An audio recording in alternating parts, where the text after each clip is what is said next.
Muito obrigado, boa tarde a todos. Um prazer estar aqui.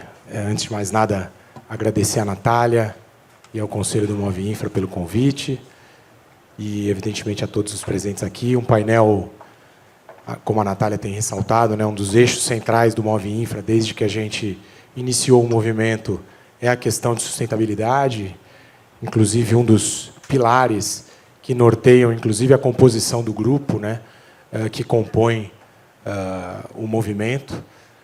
E acho que esse painel aqui ele tem uma riqueza de diversidade de abordagens sobre o tema da sustentabilidade, porque nós temos aqui o órgão ambiental, né, o Tomás, além de estar na CETESB, já esteve no IBAMA, enfim, uma ampla experiência em licenciamento ambiental, né? O Tiago, que está... Bom, o Tiago e a Cíntia, que ambos estão em agência reguladora, vivenciando o dia a dia da regulação, em que o tema de sustentabilidade se faz cada vez mais presente. O Tiago Toledo, no BNDES, do lado do financiador e olhando todas as dimensões dos projetos de infraestrutura e também os aspectos de sustentabilidade. O Marcelo, que está no setor privado, né, na luta de quem quer fazer os projetos acontecerem. E o Clóvis, que está na formulação da política pública e na implantação da política pública lá no Ministério. Então, acho que todas as perspectivas do problema estão aqui representadas e muito bem representadas. E aproveito para agradecer a todos. Bom, 2024 foi é um ano em que nós vimos no Brasil acontecendo fenômenos que costumeiramente a gente via mundo afora, mas raramente via acontecerem no Brasil, né? Então, esse ano nós tivemos, obviamente, todo mundo tem isso muito fresco na memória, uma tragédia sem precedentes no Rio Grande do Sul, no final do primeiro semestre, né, que comprometeu severamente a infraestrutura do Estado, além de ter gerado um prejuízo social e material muito significativo. E aproveito para pedir desculpas aí a todos os presentes em nome do Pedro Capelupi, secretário do Rio Grande do Sul, que teve que ficar no Estado e não pôde vir nos prestigiar hoje. Mas, enfim, o Rio Grande do Sul vivenciou uma tragédia climática sem precedentes, né? Na sequência, nós vimos o Centro-Oeste vivendo uma seca muito pronunciada, que resultou em queimadas. Aliás, não só o Centro-Oeste, o Sudeste também, né? Todo o Brasil vivendo uma onda de queimadas sem precedentes também, que também, de alguma maneira, comprometeu a nossa agricultura e a nossa infraestrutura. Mais recentemente, uma seca grande na região amazônica, que já vem se repetindo, mas esse ano parece ter sido mais pronunciada ainda do que em diversos outros anos. Então, é fato que a questão climática tem ganhado cada vez mais relevância e o tratamento regulatório, o tratamento que as empresas passam a ter que dar para esse tipo de fenômeno, ele se torna cada vez mais imediato. Então, eu inicio aqui o nosso painel pedindo ao Clóvis Benevides, né, o subsecretário de Sustentabilidade do Ministério dos Transportes. Clóvis, como é que a Secretaria tem atuado nas diretrizes de transportes, aí, pensando no Plano Clima? Boa tarde a todos e a todas. Saudar e agradecer a Move Infra na pessoa da Natália e dos demais integrantes do movimento, e os meus colegas de painel na pessoa do nosso coordenador Peni. O Ministério tem entendido os aspectos climáticos e os riscos que precisam ser considerados na modelagem como uma premissa. Essa é a frase que tem nos pautado. A política pública precisa deixar de entender os riscos sobre a infraestrutura e os riscos gerados pela implementação da infraestrutura e todos os atravessamentos que devem ser considerados na lógica das mudanças climáticas como uma realidade que precisa ser identificada, precificada e partilhada na modelagem econômica dos contratos e na partilha de responsabilidade da gestão e do acompanhamento. É um terreno ainda muito incerto, a realidade discursiva ainda está muito distante da nossa capacidade preditiva de entender como os fenômenos vão acontecer, como eles se agravam. A seca na região norte mostra muito isso. você tinha uma estratégia de balizamento dos rios como uma alternativa. Essa estratégia começa a perder, inclusive, sentido, porque o comportamento de chuvas e o comportamento dos rios se alterou de um ano para outro, de maneira que ninguém, nenhum órgão, nenhuma estrutura de monitoramento conseguiu prever. E isso interfere diretamente no negócio operado pelo parceiro privado, nos investimentos que ele fará, no comportamento da demanda de tudo aquilo que se está considerando no momento em que a gente está discutindo no Ministério de Portos e Aeroportos a concessão desse novo modal. Então, as perguntas são muito mais expressivas do que as respostas. Há uma cultura de atribuir apenas e tão somente ao privado a responsabilidade de encontrar as soluções, e agora o Ministério, e sobretudo a agência, começa a fazer um percurso diferente desse. Primeiro, diretrizes de políticas públicas que indicam a necessidade e a urgência, mas as condições básicas para que essa partilha de responsabilidade aconteça. De um outro lado, investindo também muito na parceria com organismos internacionais e órgãos que coordenam o processo do Plano Clima, para que o entendimento, desde a definição da NDC brasileira e a repercussão disso nos compromissos do país, até as metas setoriais do Plano Clima para adaptação e mitigação, dialoguem com a estratégia regulatória dos contratos. A gente está muito no início, essa é uma agenda muito desafiadora, e o caminho para errar menos é a partilha de responsabilidade e de saberes.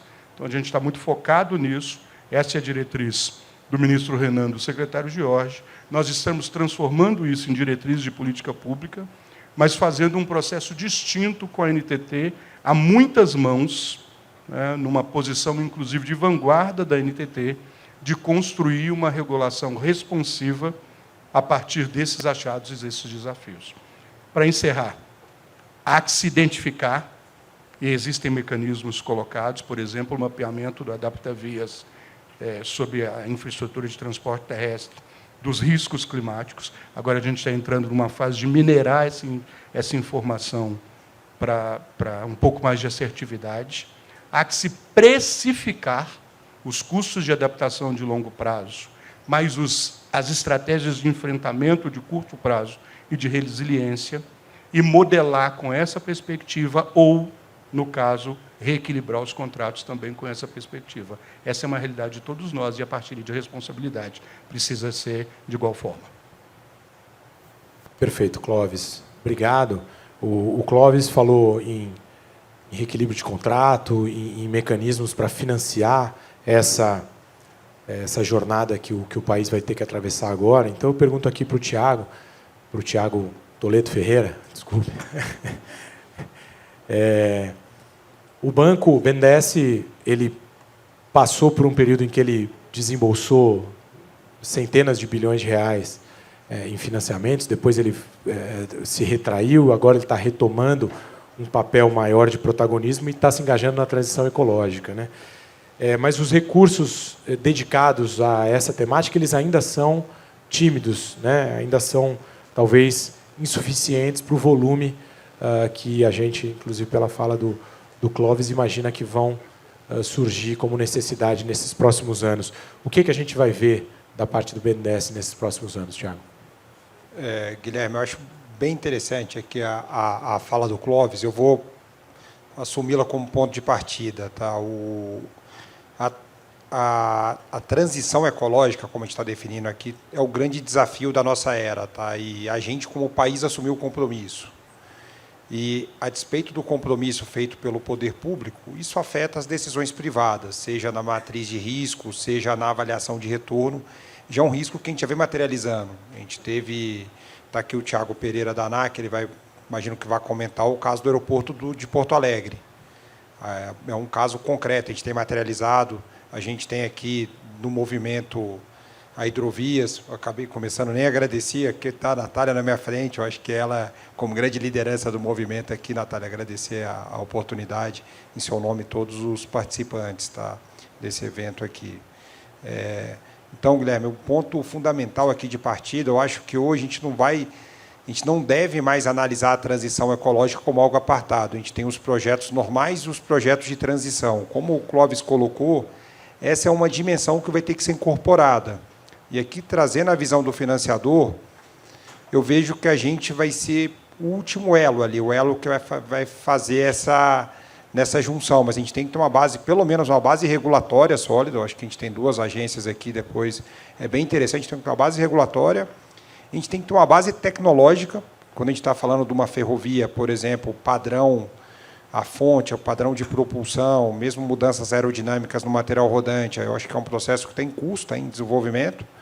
E a gente tem que ter, o Clóvis tocou nesse assunto, mas o Ministério vem empreendendo esforços, projetos que já tragam essa dimensão de transição, especialmente de adaptabilidade. Então, o financiador, falando pelo lado do BNDES, mas indo um pouco além, tá? Isso aqui eu acho que eu posso falar por todos os financiadores, sejam multilaterais, sejam bancos comerciais e até mercado de capitais.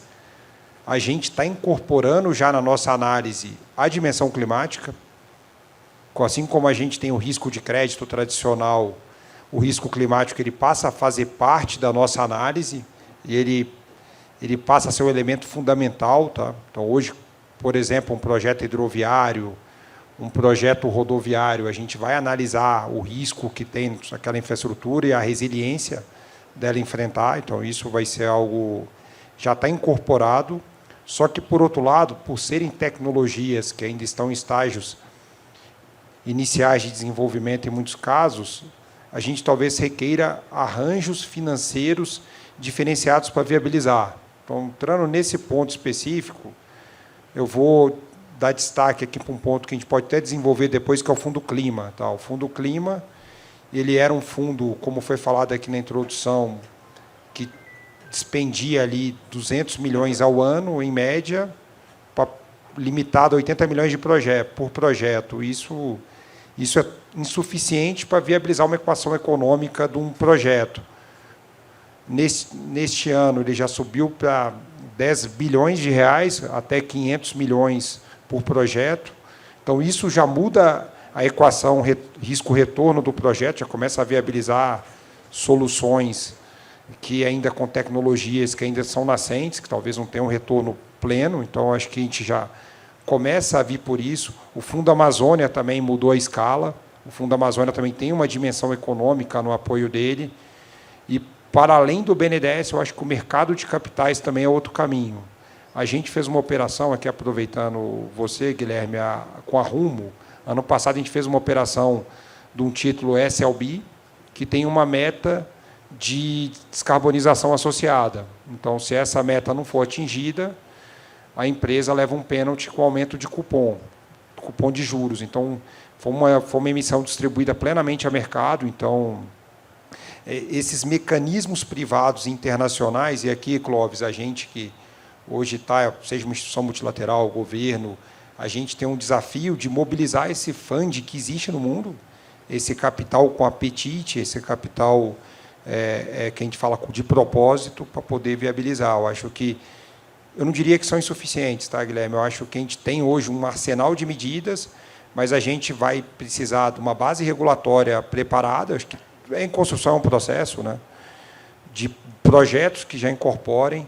A gente está à disposição. Eu acho que hoje já posso dizer que a gente conta com um volume de recursos considerável para trabalhar para apoiar essa transição. Obrigado, Tiago. Pode ficar tranquilo que a meta vai ser alcançada.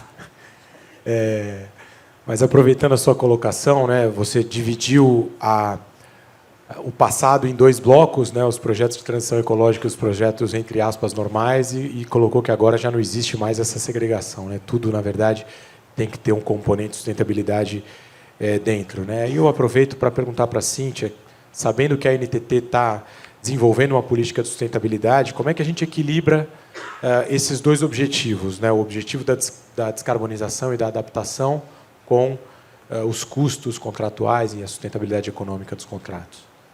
Obrigada, Peninha. Bom, primeiro agradecer a Movinfra pelo convite, Natália, obviamente. Estou muito honrada de poder participar desse painel. A gente está trabalhando ali na NTT, não só nos nossos contratos de concessão, né, de rodovias e ferrovias, mas também nessa norma de sustentabilidade. Então, a gente está criando um programa de sustentabilidade que deve ser aprovado pela diretoria ainda nesse mês de novembro, em que a gente prevê algumas formas de se financiar também essas novas formas de se ver e de, né, tentar enxergar o projeto de uma EVTEA de uma maneira sustentável. Já há alguns anos, né, desde que a Superintendência de Concessão existe, os nossos projetos eles têm sido estruturados com os padrões de desempenho, né, que vieram primordialmente do IFC, ligado ao Banco Mundial, mas também temos recebido bastante input de padrões do BID em relação ao tema ESG. Então, os nossos contratos, principalmente de rodovias, né, que tem um ciclo, né, roda mais, né, a gente tem muita coisa na carteira de rodovias, temos esses padrões de desempenho, e o que a gente está fazendo na nossa norma é detalhar mais, explicar tanto para o privado como também para a nossa gestão contratual como fazer e, né, prever ali os instrumentos que vieram por diretriz de política pública do Ministério sobre meios de financiamento também. Então, acho que aqui vale ressaltar, como o Clóvis falou, a gente está trabalhando ali em muitas mãos para poder fazer esse programa rodar. E temos, então, o input de duas portarias muito importantes do Ministério, a 622 e a 689. Uma trata de 1%, né, de resiliência, né? A gente fala que é a portaria do 1%, mas a partir de 1% da receita bruta daquele contrato de concessão tem que ser alocado, em novos projetos, né, tem que ser alocado para fins de resiliência, sustentabilidade, transição energética, enfim. E aí nós colocamos já nos nossos contratos de concessão que esse 1% ele está dentro das contas vinculadas, né, do nosso contrato de concessão, e ele pode ser utilizado ao longo da gestão contratual. Então, já tem aí uma verba, né, destinada para o tema de resiliência e sustentabilidade. Mas, para além disso, nós temos a outra portaria que eu mencionei, que é a 689, que é sobre debêntures. E nessa portaria define alguns critérios para que as emissões de debêntures elas tenham um fundo por trás delas verde. Então, no caso de rodovias, há uma exigência de requisitos sociais e ambientais. No caso de ferrovia, considerando, né, que é menos poluente, se você comparar já com a rodovia de maneira geral, ela tem uma exigência de requisitos no âmbito social. Então, o que a gente fez na nossa norma de sustentabilidade foi prever como isso vai ser aplicado. E a gente não quis fazer um sarrafo alto, alguma coisa, né, que seja muito revolucionária, porque a gente não quer que afaste os nossos concessionários de conseguir emitir debêntures. Pelo contrário, a gente quer que haja, sim, mais recursos ali para as nossas concessões e que, ao mesmo tempo, sejam também sustentáveis. Então, nós criamos um mecanismo de prever uma necessidade de um sistema de gestão socioambiental que, na verdade, as concessionárias, de maneira geral, já têm, e um requisito social e, no caso de rodovia, mais um requisito ambiental e social, mas somente um requisito, porque a nossa regra lá, né, a nossa norma, prevê 9 possibilidades de parâmetros de desempenho que podem ser aplicados nessas rodovias e ferrovias da NTT. Então, a gente tentou fazer algo que deixe ali, cria um sarrafo mínimo e aceitável para que haja essa financiabilidade por meio de debêntures. Então, a gente entende que temos, sim, né, recursos. A gente, no nosso caso específico, quando a gente faz um EVTEA novo, já existe uma precificação em relação às normas, né, os temas ali de sustentabilidade que já estão nos nossos contratos padrões, principalmente de rodovias. E, além disso, ainda tem esse 1%, tem debênture, né? O Tiago acabou de falar aqui, né, do BNDES, algumas opções ali de fundos, né, mercado de capitais mesmo. Então, a gente vê que existe uma mudança aí de como se vê a finança para os contratos de concessão e de infraestrutura de uma maneira geral. E o que a gente está fazendo na NTT é tentar não só acompanhar, mas traçar, né, novos guias para isso, né, trazer essa discussão para perto da gente, como o Clóvis disse, não simplesmente deixar para o privado o problema, né? A gente está tentando resolver juntamente com o privado. Excelente, Cíntia. Você falou muito no que está sendo trabalhado agora para os próximos contratos, né, para os contratos novos, mas a gente tem um estoque de contratos de diversos momentos do tempo, né, e o tema da sustentabilidade ele é um tema relativamente recente, sobretudo no tratamento regulatório, né. Então, eu pergunto agora para o Thiago Pereira, a gente viu dois fatos muito severos, né, que afetaram o setor aeroportuário de uma forma significativa. Um foi a própria Covid-19, que obviamente afetou o setor no mundo inteiro, mas no Brasil em especial. E, mais recentemente, aquilo que já foi mencionado, que é a tragédia do Rio Grande do Sul, que afetou lá o Salgado Filho de forma pronunciada. Como é que se lida com esses riscos imprevisíveis nessa multiplicidade de contratos vindos de diversos momentos da nossa regulação? Obrigado, Peninho. Obrigado, Natália, pelo convite. Boa tarde, senhoras e senhores. Prazer grande estar aqui. Infelizmente, desde o início das concessões aeroportuárias, fatos que, digamos assim, atrapalham a performance do contrato têm sido recorrentes, né? Crise econômica, falência da Avianca, Covid e agora esse desastre natural em Porto Alegre, né? E como lidar com esses fatos num ambiente de regulação contratual, né? Alguns deles a gente consegue lidar com base na cláusula de risco, caso fortuito e força maior, né? Foi de forma, eu acho que bastante tempestiva durante a Covid, né? Já houve um reconhecimento quase que instantâneo pelo então Ministério de Infraestrutura a respeito do acionamento, né? Reconhecendo aquela crise como um caso fortuito, evento de força maior, e assim, ato contínuo, a ANAC começou a fazer os reequilíbrios dos contratos, né, já no primeiro ano, e desde então, anualmente, a gente calcula os efeitos da Covid vis-à-vis a demanda realizada nos aeroportos para fazer os abatimentos de outorga ou aumento de tarifas, a depender de cada caso, né. E foi o mesmo enquadramento que a gente utilizou também no caso do aeroporto de Porto Alegre. No caso do aeroporto de Porto Alegre, uma enchente sem precedentes que deixou o aeroporto inundado por 25 dias, quase um mês, né? E aí com danos estruturais na pista, né? Além do tempo que o aeroporto ficou parado por conta da inundação, o tempo que o aeroporto continuou parado por conta das obras necessárias para reparo. E nos dois casos a gente utilizou o mesmo dispositivo da matriz de risco. Esse dispositivo ele fala risco do poder concedente, eventos de força maior, ou caso fortuito, né, que não sejam seguráveis, né? E aí, no caso da pandemia, a gente teve manifestações muito rápidas da SUSEP, enfim, dos órgãos competentes, falando não tem seguro para isso. No caso da enchente, existe um seguro para enchente, né, que, inclusive, a concessionária, todas as concessionárias têm que apresentar. E a discussão então, o dano estava segurado, mas a extensão do dano não era segurável, né? Então, foi esse o mecanismo que a gente utilizou. É claro que agora tem toda uma discussão de reequilíbrio que a gente está fazendo, mas o reequilíbrio final, né, um reequilíbrio definitivo, mas naquele momento foi super importante para que a gente conseguisse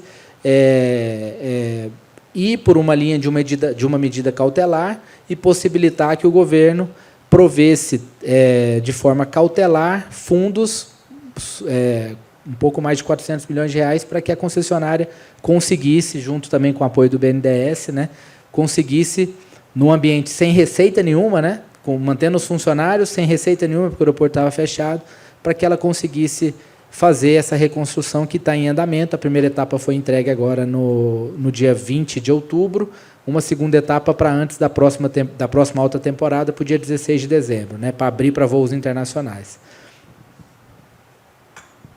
Obrigado, Thiago. Agora, passando um pouquinho para a temática do licenciamento, né, Tomás? O licenciamento ele pode ser visto, e acho que as pessoas enxergam ele dessas duas maneiras, né, ou como uma fonte de insegurança jurídica, né, devido a tempos para se obter uma licença e assim por diante, mas também como um garantidor da sustentabilidade que cada vez mais nesse cenário de recorrência de eventos climáticos se torna uma temática cada vez mais importante. Como é que você enxerga essas duas faces dessa mesma moeda no licenciamento ambiental? Bom, rapidamente aqui, boa tarde a todos e a todas. Parabenizar a Movinfra aí pelos 2 anos. Parece que vocês estão trabalhando há muito mais tempo, né, Natália? Acho que tinha bastante barra amassada aí que vocês aproveitaram e já estão com diversas ações em curso.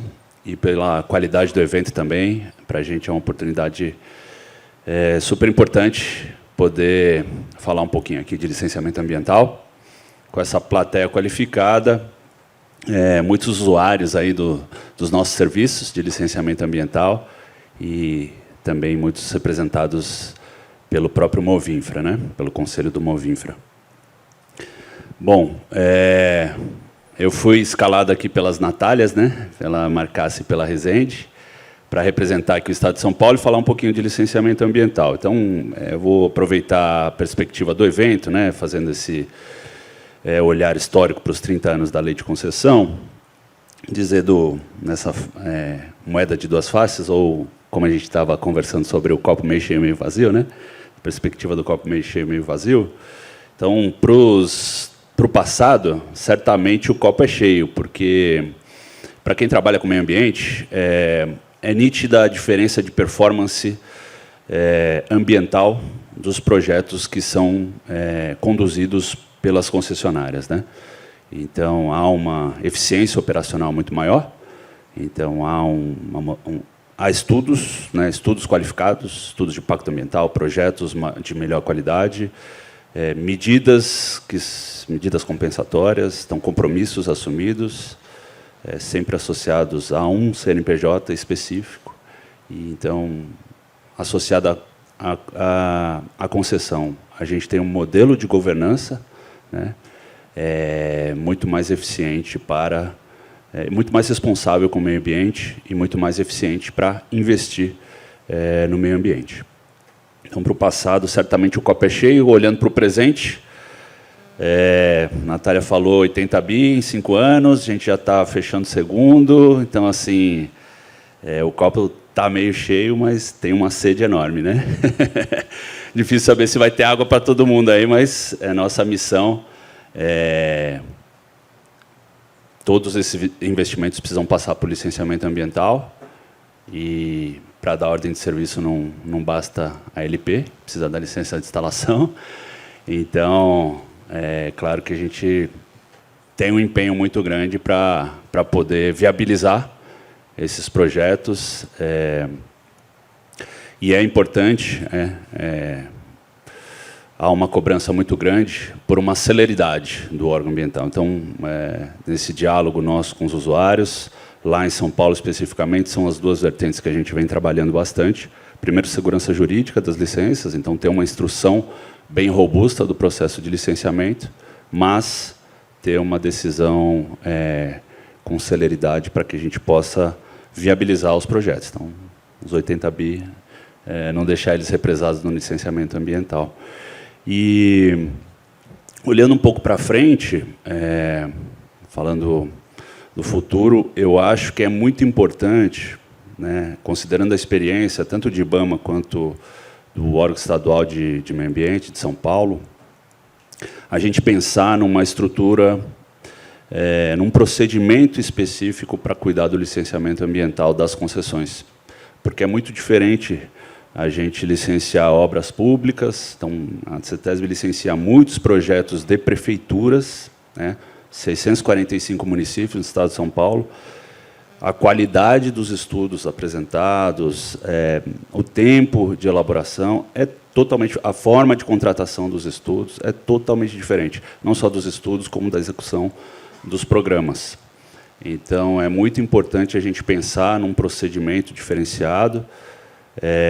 No estado de São Paulo, a gente já vem fazendo isso, a gente olhar para as rodovias, né? O pessoal tem se debruçado sobre isso. Nesse ano, a gente desenvolveu um procedimento para regularizar os 11 mil quilômetros de rodovia, dos 22, né? Quase que é 50-50 lá em São Paulo, para a gente adotar um procedimento diferenciado para as concessões, em que a gente coloca o plano de investimento dos ativos dentro da lógica de operação daquele ativo. Então, acho que é fundamental a gente desenvolver mecanismos mais céleres e que sejam compatíveis com um tipo de projeto e com o modelo de governança de um projeto concedido. Então, colocaria como palavras iniciais, usando a perspectiva aí passado, presente e futuro, essas considerações sobre licenciamento ambiental. Obrigado, Tomás. Vocês, logo quando assumiram o governo lá em 2023, enfrentaram um evento climático muito severo ali em São Sebastião, no litoral norte de São Paulo, que varreu ali fevereiro, né, de 2023, que teve, inclusive, uma interrupção da Rio Santos, impactou várias rodovias ali, né? E, Marcelo, você, como CEO da EcoRodovias, tem concessões de rodovias no estado de São Paulo, tem concessões de rodovias no sul do país, também afetado, já mencionou várias vezes aí o ocorrido no Rio Grande do Sul, né? Como é que a EcoRodovias está se preparando para enfrentar essas mudanças, essas transformações cada vez mais recorrentes? Bem, boa tarde a todos. Obrigado pelo convite, obrigado pela pergunta. Boa tarde aos panelistas. Você falou que a EcoRodovias atua nesse setor desde 98. A EcoRodovias foi responsável para construir a segunda pista dos imigrantes, né, que desse um projeto na época quase impossível, porque tem um desafio ambiental enorme. E em todos estes anos investimos muito dinheiro e hoje administramos quase 5.000 quilômetros, uma área gigantesca, né? Então eu diria, a EcoRodovias não está se preparando, a EcoRodovias está preparada para gerenciar uma malha em uma região com desafios enormes. Mas, evidentemente, hoje o risco, a resiliência não é só a resiliência da infraestrutura, se fala, obviamente, da resiliência climática, que envolve a infraestrutura, envolve toda a sociedade, todo o ecossistema, ou seja, se alguma coisa acontece na infraestrutura, mas que afeta a sociedade, que afeta o ambiente, como recupera? Qual é a sua resiliência? Antigamente, quando uma rodovia era destruída e abria uma vala entre um quilômetro e outro, a preocupação era da infraestrutura. Só que essa interrupção interrompe uma sociedade, não tem mais trânsito, não tem mais movimentação de mercadoria. Como todo esse impacto aqui, como é gerenciado? Então a resiliência climática impôs que o risco climático ele está mudando, está entrando em um quadrante vermelho. Temos que agir, temos que obviamente trabalhar mais. A gente está evidentemente trabalhando em uma análise de risco climático, a nossa vulnerabilidade climática, agora sim com um olhar de resiliência climática, ou seja, não só olhando a infraestrutura, olhando tudo o que acontece em volta da infraestrutura, e com um olhar de dupla materialidade, quanto o clima nos afeta, mas quanto nós afetamos o clima, porque às vezes as nossas rodovias, para quem talvez não todo mundo sabe, eles até viram represas, quando chove muito e os bueiros são subdimensionados, eles se tornam represas que uma vez que quebram, inundam. Então nós também afetamos o ambiente. Então olhar o risco climático com o conceito de resiliência climática e olhando a dupla materialidade amplia muito esse o risco, por isso que se chama risco, e exige um olhar muito mais holístico. Não dá mais sozinhos você cuidar de uma malha tão grande do risco climático. Você tem que ter, obviamente, um olhar holístico, ter um olhar de poder concedente, um olhar da sociedade. A EcoRodovias lançou recentemente a Agenda 2030, que tem objetivos muito claros a ser perseguidos. E por outro lado, a gente tem na cabeça, pelo menos na EcoRodovias, um mote que a gente diz, todo risco gera oportunidade. Quando o discurso do risco climático digamos, levado um pouco aos extremos, né? Quando se traz a ciência, sem trazer os cientistas, na pauta política, se amplia muito e se cria aquele efeito que às vezes a gente se pergunta por que essa coisa, se é tão grave, não anda. Até a Natália uma vez fez uma matéria não precisa de muito mais, porque talvez a discussão seja muito polarizada. É um risco muito grande, então é tudo do poder concedente. Um risco muito grande. Não, eu não acredito, porque se fosse muito grande. Então a inércia acontece. Eu desconfio um pouco quando nascem ideias de grandes fundos para financiar o risco climático, ou quando todo vira poder concedente que tem que proteger. O setor privado é ligeiro, ele se enfia, ele vai. Depois esses fundos, vamos descobrir que não foram totalmente utilizados para isso, ou que esses riscos não eram realmente riscos impensáveis, né? Então acho que temos que baixar a bola e dar ao setor privado, forçar o setor privado a olhar isso como um desafio de oportunidade. A inovação, a nossa Agenda 2030 tem seus pilares, mas tem um pilar que gira em torno de toda a agenda, que é a inovação. As empresas privadas têm que enfrentar esse desafio olhando a inovação junto à sociedade civil e ao poder político. Assim, a gestão é efetiva. Não é só então um risco que precisa de recursos públicos ou precisa da proteção do agente público. O setor privado tem que pensar na frente, tem que inovar. Existem tecnologias hoje que podem ser aplicadas às rodovias, que podem prever eventos climáticos, existem, que podem prever desmoronamentos, enfim, tecnologias de materiais muito mais resilientes, projetos, a engenharia hoje projeta coisas impensáveis em pouquíssimo tempo, ou seja, as empresas têm que encarar isso como uma oportunidade, assim porque é uma oportunidade que vai gerar valor para o setor privado.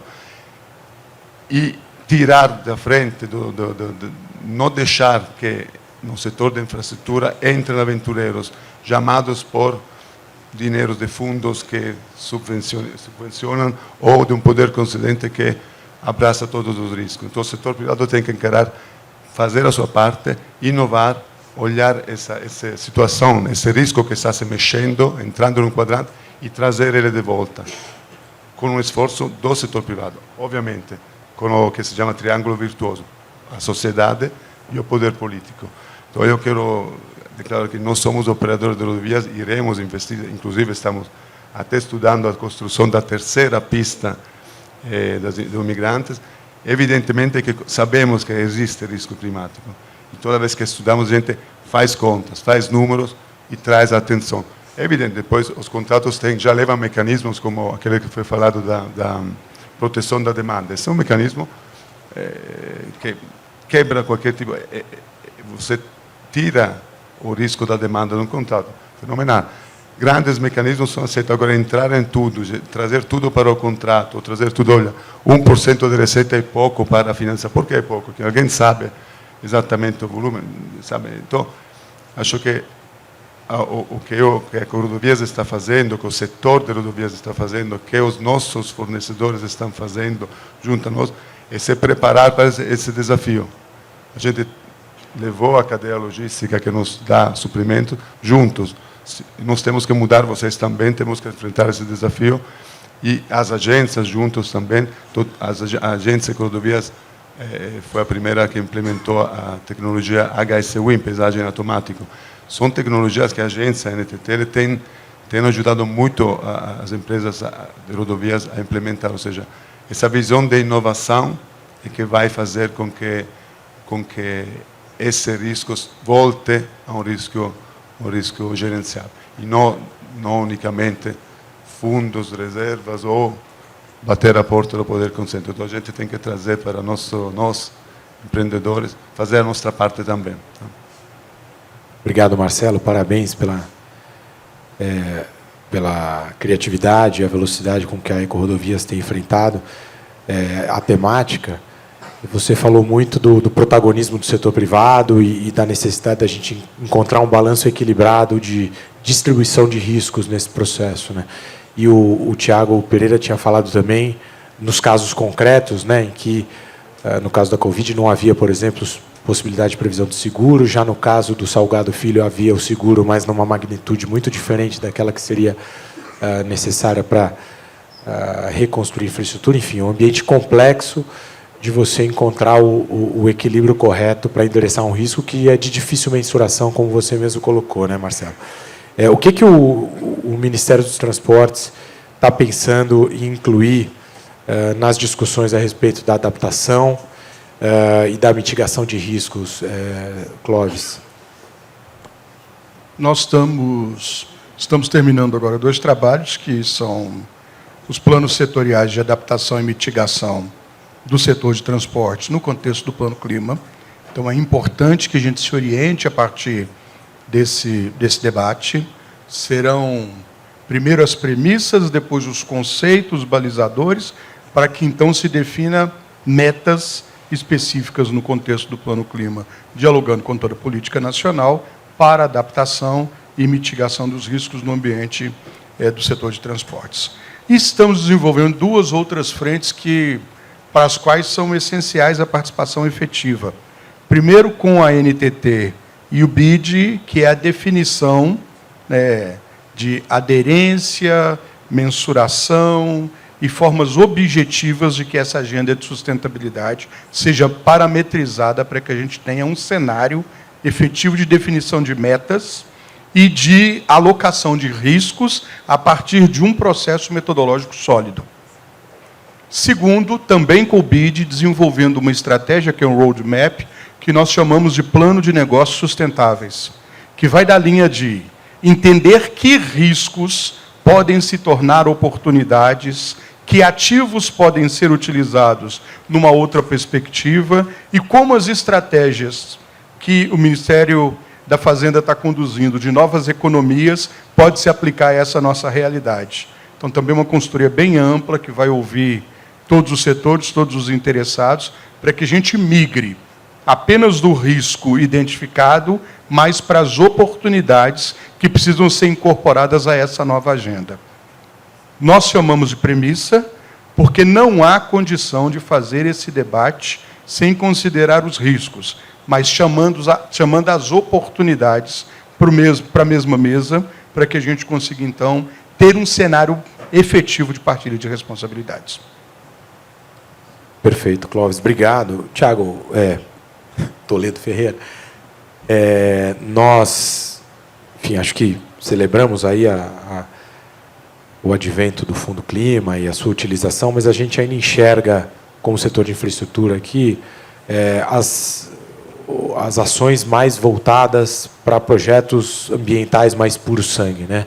Então, te fazendo diretamente a pergunta, existe a previsão por parte do banco e dos formuladores de política de que o Fundo Clima possa contemplar de forma mais direta o setor de infraestrutura nos próximos anos? Sim, existe. Eu acho que sendo direto existe. E a gente tem que observar a trajetória do fundo. Tá? Ele era um fundo que girava em torno de 200 milhões, o que é absolutamente insuficiente até para um projeto intensivo em capital do porte, quando a gente pensa em Brasil. Então, ele não era voltado para isso.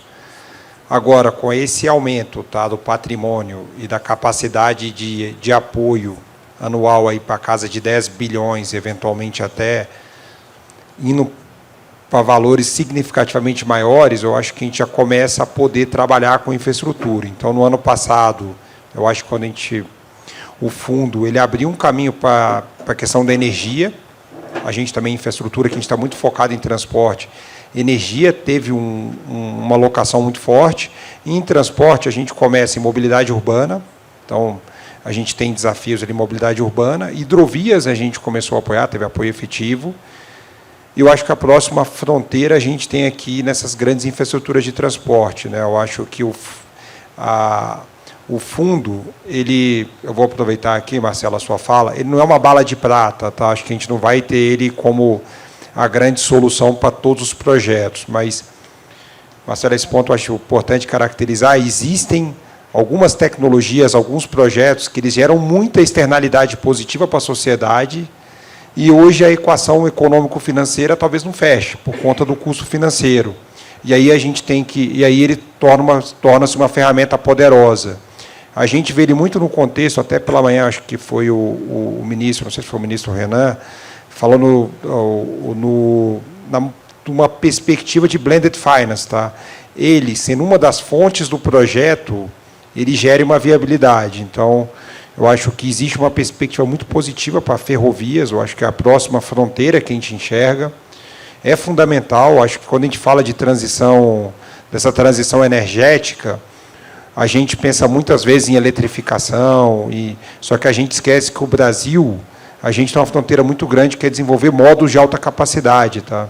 Então, quando a gente está falando da nossa matriz de transporte, que 67% do transporte de carga é feito pelo modo rodoviário, inclusive para largas distâncias, eu acho que o efeito disso em termos de emissão, ele é muito nocivo, e eu acho que a gente tem, pensando num sistema de transportes, tá?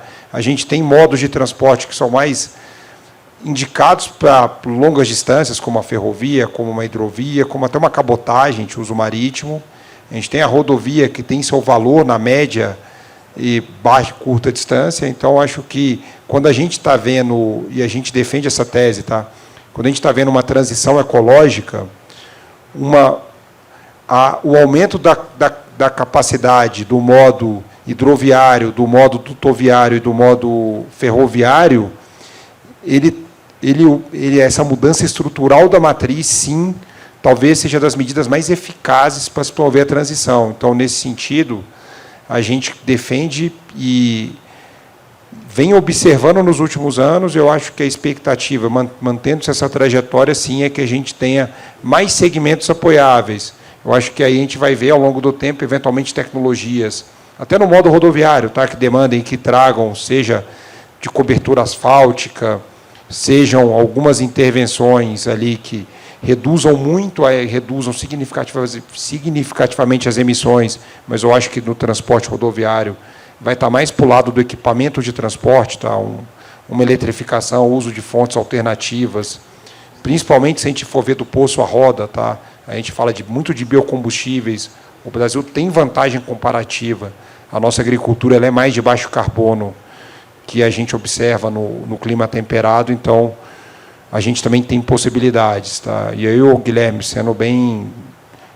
retomando o argumento, sim, o fundo já teve, no ano passado, uma participação efetiva, aí muito com foco em energia, mobilidade urbana e eletrificação. A gente começou a trabalhar com a hidrovia, e a expectativa é que ele se torne uma ferramenta cada vez mais presente nesse apoio à transição ecológica nos transportes. Obrigado, Tiago. Estamos muito alinhados nessa perspectiva aí do lado do setor privado, torcendo para que o fundo se torne esse instrumento mais amplo que você tá descrevendo. Cíntia, tanto o Clóvis como o Marcelo falaram bastante em risco, né? Distribuição de risco, alocação de risco, né?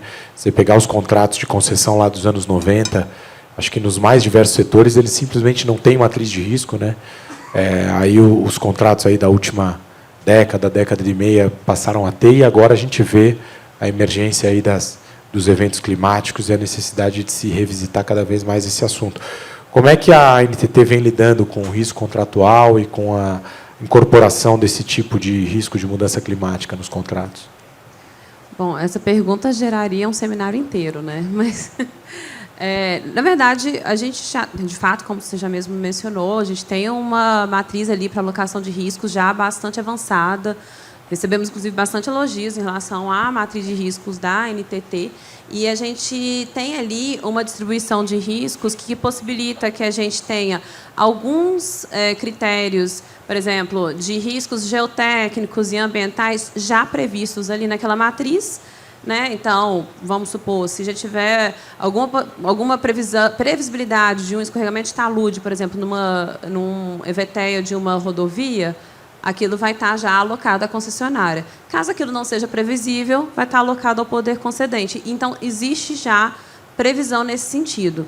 Mas, quando a gente fala aqui de desastres naturais, né, e puxa para esse lado de resiliência e adaptação da infraestrutura, talvez a gente tenha que pensar um pouco em riscos que não estejam ali, né, no que possa ser esperado, apesar de fato, terem, né, muitas formas de se medir e acompanhar a meteorologia, enfim, saber o que vai acontecer com o clima dali um tempo. Alguns desastres realmente pegam a gente de um pouco de surpresa, né?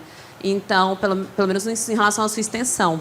E aí aqui o Tiago, da ANAC, fez um comentário que é bem relevante em relação ao desastre ali que aconteceu no aeroporto Salgado Filho, que é a extensão do dano. Isso é um ponto que é muito relevante. A gente está num processo agora, com a nossa matriz de risco já mais amadurecida, de revisitar alguns desses pontos. Então, na nossa própria matriz de risco, fala que o risco extraordinário ele vai ter ali um tratamento estatístico conforme a regulamentação da NTT, que não saiu ainda.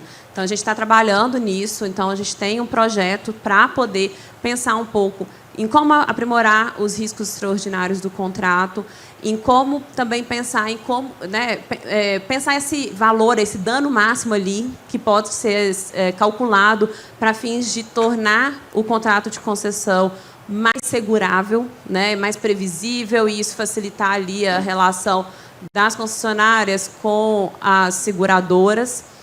E, além disso, a gente tem a previsão no nosso contrato do que a gente chama de riscos residuais, que é aquilo que não é previsível. Então, até 2% da receita da tarifa ali do ano, né, que seja alocado decorrente de risco residual ou extraordinário, fica alocado a concessionário. O que passar, aí passa pelo compartilhamento. Então, a gente entende que esse tipo de solução que já existe na matriz contratual já é bastante útil para ajudar. Mas, claro, como já foi falado aqui pelo Clóvis, é um tema novo. A gente está trabalhando. Esse programa de sustentabilidade que a gente está fazendo, a gente fez muito em conjunto com o Ministério. A gente está tentando ali descobrir melhores formas para a gente trazer o assunto à tona, e a gente não quer fazer isso sozinho, sem a participação do setor privado. Tanto é que, na nossa norma, a gente prevê a criação de alguns comitês que vão ter a participação paritária de poder público e, né, concessionários e regulados, né, do nosso setor de rodovias e ferrovias. E isso eu digo tanto para novas concessões, mas também para os projetos existentes. Eu acabo puxando para novas concessões, né, porque eu trabalho com as novas concessões, mas a gente tem essa ideia e eu acredito que muito vai se evoluir também nesse sistema que a gente criou de comitês para a gente poder discutir como trazer essa sustentabilidade de uma maneira que seja também mais justa e que traga eficiência para os nossos contratos de concessão de rodovia e de ferrovia também. Obrigado, Cíntia. Tiago Danac, o deputado Arnaldo, de manhã, no primeiro painel, no painel de abertura, falou um pouco do que ele está visualizando para o projeto, né? E aí ele falou em reequilíbrio cautelar, né? E eu acho que, de alguma maneira, vocês, no caso do Salgado Filho, aplicaram alguma coisa parecida com isso, enfim.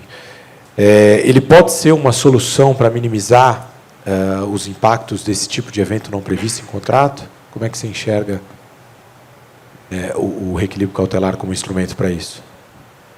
Então, eu não sou advogado, mas as medidas cautelares elas estão a dispor do ente público quando para mitigar, para evitar um risco iminente, né, ou a ocorrência de efeito, a concretização de efeito de um risco iminente.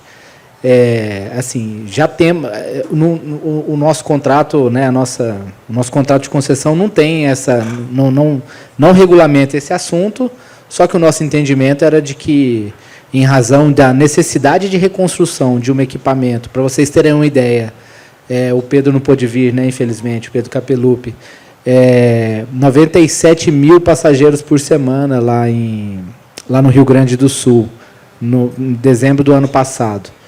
Desses 97 mil, 90 mil são no Salgado Filho.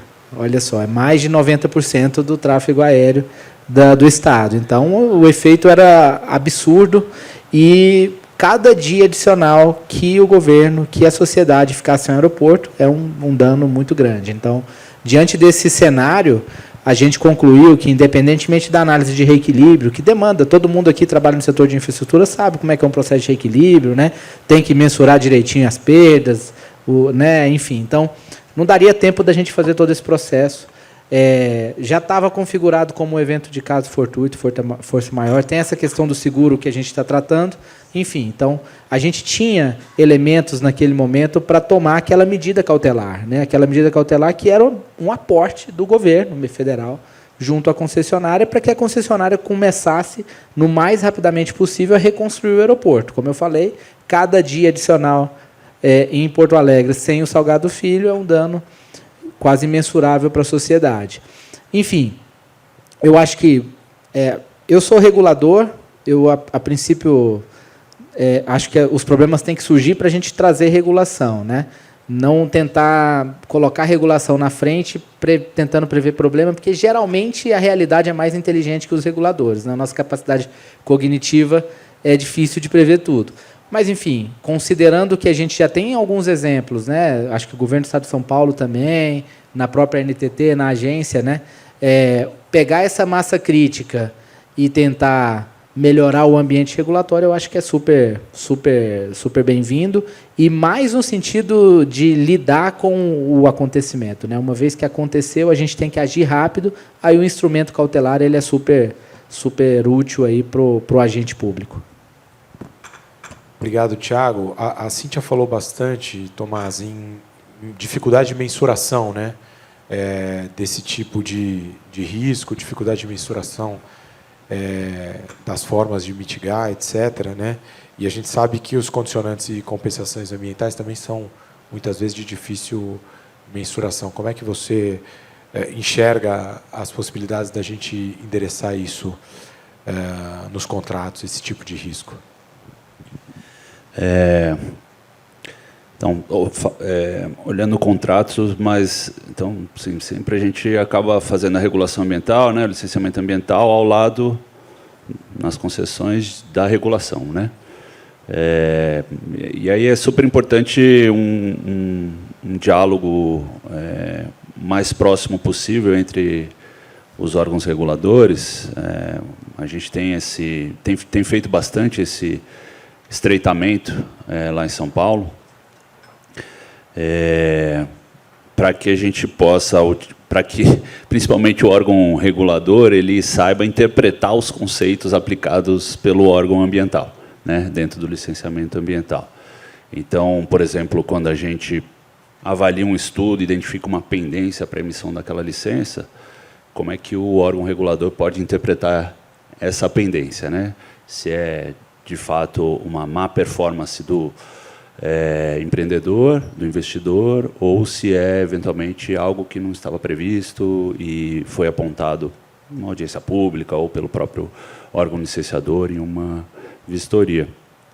Mas, assim, são um pouco dois universos distintos aí, mas é muito importante ter essa ponte, esse diálogo, uma proximidade entre a regulação e o licenciamento. Mas, assim, lembrar que aí a gente acaba adotando, dentro do licenciamento ambiental, as boas práticas da regulação, né? Então, tem um diálogo, transparência. Só que a fonte, que na regulação, né, a principal fonte é o contrato de concessão, no licenciamento ambiental talvez seja uma combinação entre a licença e o estudo ambiental. O estudo ambiental tem um papel muito relevante dentro do licenciamento, né? As obrigações elas não ficam todas definidas na licença ambiental. Muito importante visitar o estudo de impacto ambiental, porque se tem uma obrigação que surgiu ali na licença ambiental e ela não tem um embasamento no estudo de impacto ambiental, é uma obrigação que aí sim pode ser revista, né? É objeto de discussão, redefinição, com razoabilidade, proporcionalidade, a gente chega a um novo entendimento. Então, para que o licenciamento ambiental ele seja o mais próximo, ele é um instrumento de gestão de impactos ambientais, né? Então, para que, de fato, ele se debruce sobre impactos reais, e não só sobre impactos hipotéticos, né? Que foram elencados no estudo de impacto ambiental. Então, realmente não é fácil mensurar, parametrizar assim, para as questões do meio físico, então para a qualidade do ar, para a qualidade da água, a gente tem, né, parâmetros para poder aplicar a regulação ambiental, Para outras questões, por exemplo, para a biodiversidade ou para aspectos socioeconômicos, a gente não tem essa parametrização, então realmente é um pouco mais complexo. Mas é isso, acho que visitando, se embasando nos estudos de impacto ambiental, é que a gente, aí, adotando as boas práticas de regulação, a gente faz essa definição e, inclusive, discussão se cabe ou não cabe determinada condicionante e com qual profundidade. Só, antes de te devolver, Perim, fazer uma observação de que essa discussão não tem sido muito comum. Lá no dia a dia, basicamente 2 anos de gestão, a gente faz muitos atendimentos, né? Só no primeiro ano foram 620 atendimentos que eu fiz lá na pessoa física, lá na presidência da CETESB, e a maior demanda que a gente recebe é preocupação quanto à celeridade dos processos, não entra tanto na discussão quanto ao cabimento de determinada condicionante ou extensão de determinada condicionante. Para não dizer que não existe, existe um caso, que eu consigo lembrar aqui nesses 2 anos, na área de saneamento, que a gente está ainda em discussão, mas é muito raro. Onde que talvez vocês estejam conseguindo mensurar bem. Marcelo, você falou bastante da importância do protagonismo do setor privado nessa agenda, né? E eu sei que a Ecorodovias está fazendo um estudo de adaptação da infraestrutura, né? Pilotado aí por vocês. Como é que você enxerga os instrumentos de financiamento a essa agenda de adaptação? Eles são suficientes? Que tipo de aprimoramento que a gente ainda tem que buscar? Eu acho que ainda estão nascendo os instrumentos de financiamento. Eu me lembrei falando de financiamento, de recursos necessários para essa agenda. Para depois, me convidaram a visitar uma galeria, o túnel do Frejus, que une a França e a Itália. Fui recentemente, um mês atrás. 12 quilômetros de túnel, vai ser aberto recentemente, mas esse túnel foi construído com uma limitação de dimensão, porque a França não quis, na época, absolutamente aumentar o modal rodoviário. Não quis, então limitou o tamanho. Aí os caminhões são todos iguais, caminhões de 5 eixos, que hoje são Euro 6, já não poluem mais nada, mas enfim. Então foi feito um tamanho pequeno, passa um só caminhão, 12 quilômetros. Então, para eles protegerem um eventual incêndio no meio, 6 quilômetros, tiveram que montar uma infraestrutura de segurança gigantesca. Tá? Estão abrindo esse túnel, hoje os caminhões passam 70 metros a cada um, são caminhões que não poluem quase mais nada, então a tecnologia já chegou, mas o túnel ficou pequeno. Mas pelo tamanho da infraestrutura que foi colocada, adivinha qual é o preço do pedágio para 12 quilômetros? Acho que ninguém vai conseguir adivinhar. Entre 400 e 500 euros, 12 quilômetros. Então, não era talvez pensar com menos. Então, tudo que ele falou, que falaram, o risco é estudado, é mitigado, a parte que não é mitigado fica com o poder concedente, a parte que tem que ser tratada fica com o privado. Se escuta a sociedade, se pensa, eu acho que formas de financiamento, recursos existirão. Não dá para simplesmente fechar os olhos por certas temáticas, porque depois o problema surge. Lá a conta ficou na bolsa dos usuários, ou afinal de todo mundo, porque 500 euros para 12 quilômetros de sustentável para mim não tem nada. Mas, enfim, na época, o governo francês achou que essa é a única forma de desincentivar caminhões, em vez de pensar que os caminhões deviam ter sido construídos com tecnologia, coisa que aconteceu. Agora o túnel ficou pequeno. Então, é colocar um debate correto na mesa. E aí as coisas ficam de pé, porque o risco residual é coberto, aquele que não pode é o seguro e aquele que fica a cargo do privado. E aí o financiador consegue entrar e consegue financiar. Agora, esse diálogo tem que ser feito. E aí as coisas vão. Se se discute essas emergências com o medo, daqui a 50 anos tudo vai Rio de Janeiro não vai aparecer mais. Ou ninguém acredita, ou a conta vai ficar toda para alguém. Então acho que não, vejo mais a importância de um debate sério alocação justa dos critérios, uma iniciativa privada pujante que terá recursos. Obrigado, Marcelo. Vou, então, dado que a gente tem um tempinho final em função da ausência do Pedro, vou passar 30 segundos cada um para uma consideração final, começando aqui pelo Clóvis. Pode ser, Clóvis? Apenas o agradecimento à Movinfra, aos painelistas colegas e o compromisso de ampliar o debate franco, honesto, sincero, aberto e transparente, como o problema nos exige. E fazer um elogio especial à condução, viu, Penny? Um dos melhores condutores de painel com o qual eu já tive a oportunidade de interagir. Obrigado. Boa tarde.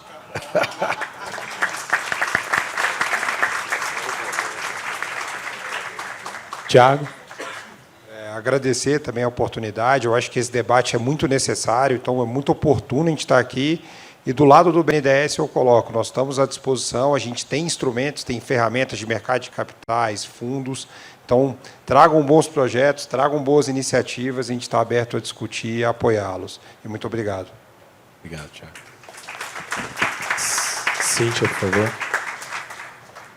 Bom, agradecer, obviamente, a participação aqui, né, nesse painel. Acho que é muito interessante quando a gente traz novas perspectivas, setores diferentes, né, a visão do licenciamento, a visão do privado, do financiador. Então, é muito interessante a gente poder participar, estar junto aqui. Está todo mundo pensando de alguma forma sobre o tema, né? Não tem como não pensar, quem não pensar vai ficar para trás.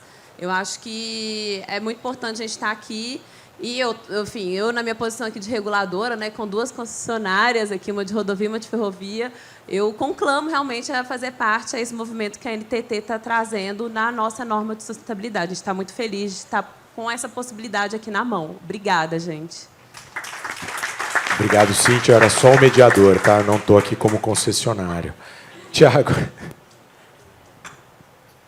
Bom, obrigado a todo mundo. Aí foi um prazer dividir o painel com os colegas de tanto conhecimento. Enfim, sustentabilidade é um desafio. Lidamos com contratos de longo prazo, com algum nível de rigidez, e aí acho talvez o grande desafio, né? Para os próximos eu acho que a gente está tentando tratar, mas para os correntes, né, para os contratos atuais, eu acho que é o grande desafio de fazer essa transição, né? Como é que, enfim, o quadro de riscos mudou, o perfil ambiental mudou, e como é que a gente consegue gerenciar isso de forma razoável, considerando todas as restrições contratuais, né? No final do dia, eu acho que a receita é a mesma de sempre: cooperação e bom senso de ambas as partes, para que a gente faça um compartilhamento de forma razoável, sem onerar demais uma parte ou outra. Muito obrigado, gente. Obrigado, Tiago. Tomás. Bom, o ministro Pedro Malan falou bastante em privilégio, né? Destacou assim, os componentes da equipe, fazendo um resgate ali do momento de amplas discussões. Dizer também que é um privilégio estar à frente da CETESB. O Estado de São Paulo está passando por um momento super interessante também.